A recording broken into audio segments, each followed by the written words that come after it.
అందరికీ నమస్కారం. ఓం శ్రీ మాత్రే నమః.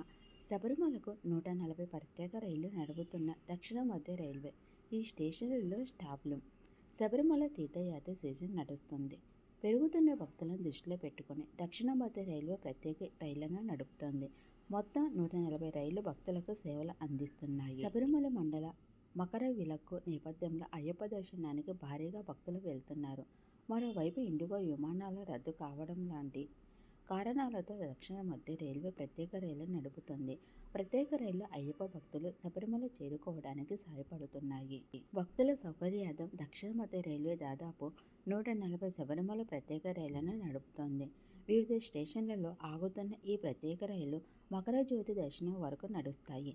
ఇండిగో వివిధ విమానాశ్రయాల నుండి అనేక విమానాలు రద్దు చేయడంతో ఈ ప్రత్యేక రైళ్లు అయ్యప్ప భక్తుల శబరిమల చేరుకోవడానికి సహాయపడతాయి. ఈ ప్రత్యేక రైళ్లు సిర్పూరు, కాగజ్నగర్ నుంచి కొల్లం, చల్లపల్లి నుండి కొల్లం, నర్సాపూర్ నుంచి కొల్లం, ఇతర గమ్యస్థానాల నుండి కూడా పలు ప్రత్యేక రైళ్లు నడుస్తున్నాయి. అంతేకాకుండా ప్రయాణికుల అదనపు రద్దీని తగ్గించడానికి వివిధ ప్రదేశాల నుండి అనేక ప్రత్యేక రైళ్లను ప్లాన్ చేస్తుంది రైల్వే శాఖ.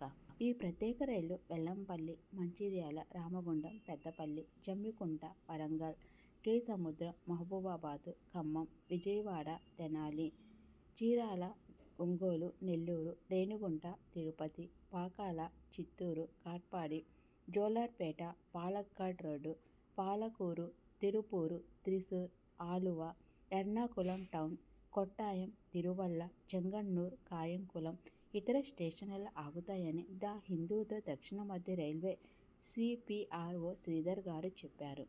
సుమారు 2 నెలలకు పైగా సాగే ఈ వార్షిక తీర్థయాత్ర జనవరి 20 వరకు కొనసాగుతుంది. ఈ సీజన్ దృష్టిలో ఉంచుకొని ట్రావెన్కోర్ దేవస్థానం బోర్డు, కేరళ రాష్ట్ర ప్రభుత్వం సన్నిధానం, పంబ ప్రాంతాల్లో ఏర్పాట్లు చేసింది.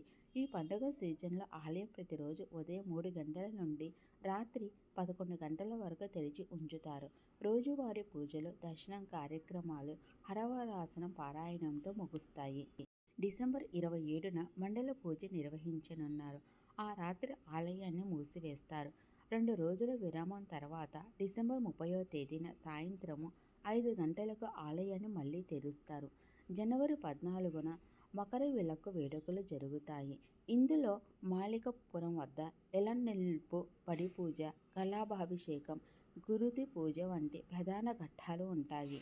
జనవరి 20వ తేదీ వరకు యాత్ర జరగనుంది.